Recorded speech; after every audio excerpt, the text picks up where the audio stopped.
Hi, everybody. My name is Rebecca Johnson. I am the person behind the Duck Milk Prod YouTube channel here, but I am also one of the co hosts of a podcast called Supergirl Radio, which talks about the CW Supergirl TV series and all things Kara Zor-El. I'm also a contributor to the Justice League Universe podcast that talks about the DCEU films. So I thought I would hop in here to talk about the latest and greatest trailer that Zack Snyder and HBO Max released recently.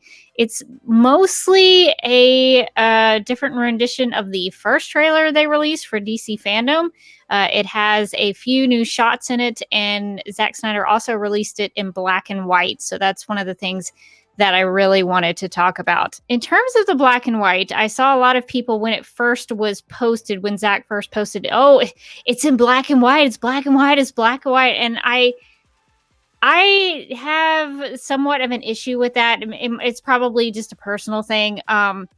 Because I think black and white usage is overdone and unnecessary. And a lot of times, from what I understand about the way Zack was using it with this trailer, is that he initially had it in black and white for a long time because they had not done any of the color correction or the color grading yet. And so he was sort of living with it for such a long time in black and white. And that's what he had gotten used to, which is great, which is fine. But the way I saw some people sort of freaking out about it in terms of the stylistic choice, I don't know. I that didn't sit well with me because I think black and white, personally, from what I've done in my study of black and white photography and things of that nature, I think it should be used sparingly and with a purpose. Black and white is good for flashbacks or to make something older or to utilize contrasts, especially between black and white objects in the same image. But any kind of contrast, really, that brings out the contrast in the image in black and white, that's really when it really should be used. But I think people use it a lot because they think it's artistic. They think it makes it look cooler. I guess sometimes it does. But sometimes I've noticed that it doesn't. Sometimes I see black and white photography and I'm like, why did you make it black and white? Why did you shoot this in black and white? Why is this something that you just desaturated your image just because you thought it would make it better? I don't know.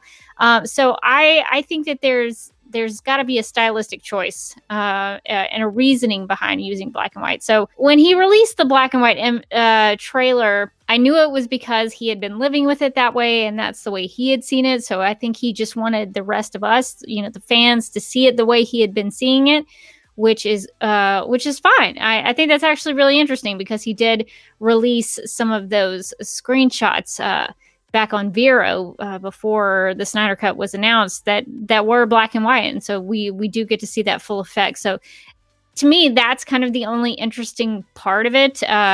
I don't think I would want to see the entire thing in black and white. I think some people would, but I will say, even though I think it's a little silly sometimes to release things in black and white when they don't really need to be, I do think that the reason that things like the Snyder Cut with Zack Snyder's films, the reason why black and white works, the reason why the monochrome works, I think, is because of that contrast, because he is big on making his blacks black. That makes a huge difference. So Zack Snyder's films actually would actually function well in black and white. I mean, if you know your classic film history, you know that before color films, they would have to do things like dye water. They would have, if you had a river scene or a fountain scene where there was a lot of water in it, they would dye the water black so that it would show up better on black and white film. So those are the things that you have to do when you do black and white photography or film. And of course, I'm not an expert. I have lots of things to learn, but the things that I know about it is that you have to utilize those contrasts. And so there are a couple of shots that I think do work in that look, in that style. This is an image of the Diana scene that we've seen before, where she goes in and she finds the arrow. You can see the blacks in there, and the blacks contrasted with the white really sticks out, especially in this shot right here. You can really see the contrast there. In the Desaad image, there's not as much of a contrast per se, but his black really comes through in the image. Even in this football shot with Victor Stone, you can see blacks and whites and some of those monochrome images and that contrast. It really comes through with the snow. I think the snow, the white of the snow, really brings that out. Even in the shot of Lois Lane looking up, we can only assume looking up at Superman. You can see the whites of the sidewalk and of her skin contrasted with her dark coat and the black of the street. It really comes through. So just to kind of put my money where my mouth is, I'll show some of my black and white photography that I've taken before, that I've tried to incorporate the notion that the contrast is what really makes the black and white imagery come through. So this is a picture I took of some stairs early morning when I was going to work.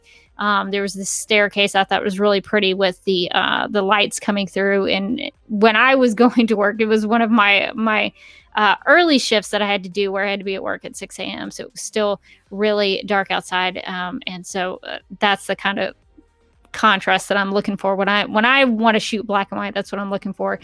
This is another image that I took trying to capture the light of a light bulb and the shadows that came around it. This is a bar stool, just a real simple. I did a black and white photo challenge one time, and so that really forced me to look for things that were contrasting to each other. And so I was really looking for things like shadows and deep blacks and things like that. And so I thought this image really worked well for that. And just one more. This is a bathroom door entrance that I thought was really neat. And so you can see there's whites and blacks in there that really contrast with each other, and you can see the difference. And it sort of almost seems like the lady is going into the restroom. So those are the things that I look for when I shoot black and white photography, and I think that that's what makes black and white photography really great, really stand out. So that to me, the black and whiteness of the trailer wasn't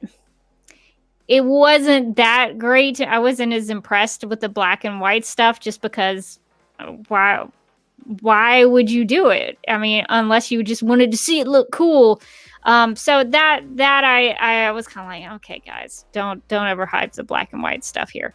But I do think that Snyder shots do work in black and white just because of the way he does his coloring. I will say the new shots that we got, I really liked.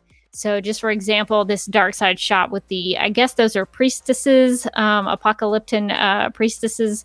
That's really interesting. I'm very curious how they explain the priestesses and some of that. I don't know if they'll get into the apocalyptic faith system. Do they have one? I don't know. If you have a priestess, you must have some sort of religion or faith-based culture. So I'm curious how that works, because I know that the apocalyptic characters are associated with new gods. So I'm very curious how they explain that. But it's a cool shot because it makes Uxas or young Darkseid there look very important. I really like the new shots that we got associated with Cyborg, aka Victor Stone, because it makes sense of some of the things that were in the theatrical cut. There were a lot of shots like this one of Victor Stone looking out of a window, but I mean, I guess it could have made sense in the theatrical cut that he felt like he was a monster, looking out, not feeling like he could be part of the world.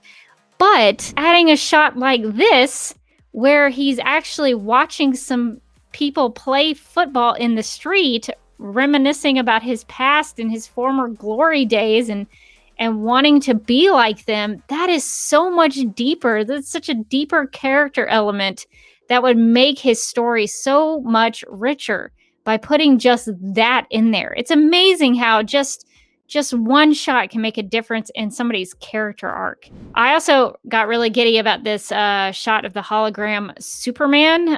It seemed obvious to me that Bruce Wayne, in some other shots that we've seen from these trailers, that he was looking at Superman. But I know a while back, a lot of people speculated that, that might be Supergirl. And I always was like, how? Why? There's nobody that wants that to be Supergirl more than me. Nobody. But it never made any sense in terms of the story why that would be Supergirl. So I always assumed that this was Superman. So it's good to see that, and I really love the flight pose and the way the cape is floating, and just the way it is a holograph image. It looks so good. So I love that there's sort of the Justice League. Uh, Arthur and Diana are studying Superman. They're all looking at Superman. So I just think that's really cool, because with Justice League, the premise was there was no Superman. So these characters, the Justice League, had to form in order to fight the big bad. And so I love that he's a little bit of this beacon of hope, this bright shining beacon that they all look to. And so I think that's really cool on a Superman level.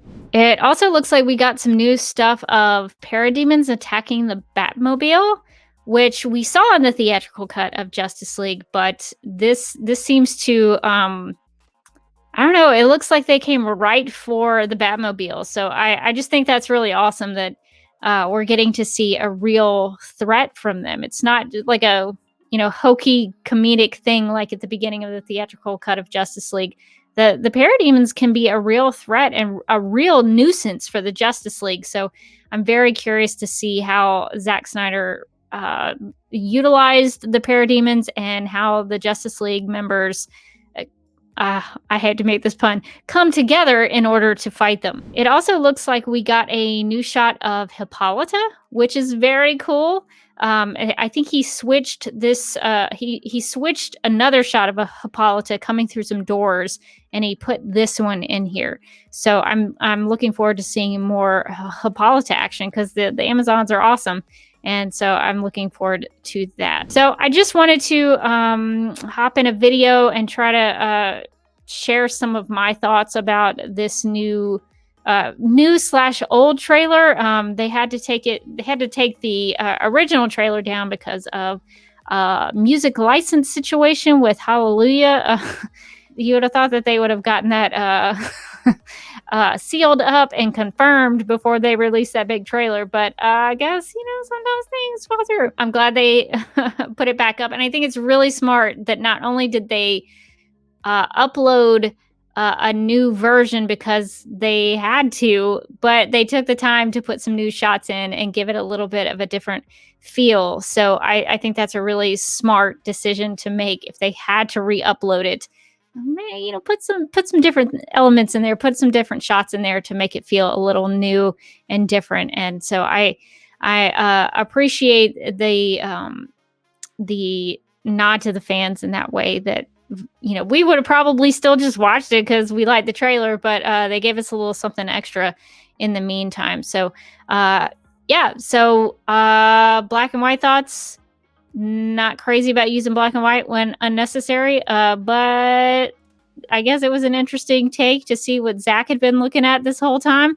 And I'm really liking the new shots that are coming in. So I hope we get to see some more soon. It sounds like the first quarter of 2021 is what they're aiming for the Snyder Cut on HBO Max, which, quarter, that sounds like the first 4 months of the year. So that's coming up, I think. So we'll see how that goes. But in the meantime, if you want to keep in touch with me until I do another video, you can follow me on Instagram at the Derby Kid, THEDERBYKID. You can also check me out on Supergirl Radio. I'm also a contributor to Justice League Universe podcast, and I've hosted a roundtable for the Release the Snyder Cut YouTube channel, and I will probably be doing another one coming up. So if you're interested in that, I don't know what we're going to be talking about yet, because we'll probably pick a topic right before we record, maybe a couple days before we record, just in case there's some news that comes out. So definitely check that out, because I think they're doing some good things with, giving lots of different voices a chance to talk about these things. So I think that's a really cool thing that channel is doing in particular. So anyway, those are my thoughts on the black and white usage of the trailer and some of the new shots we got, and hope you enjoy it.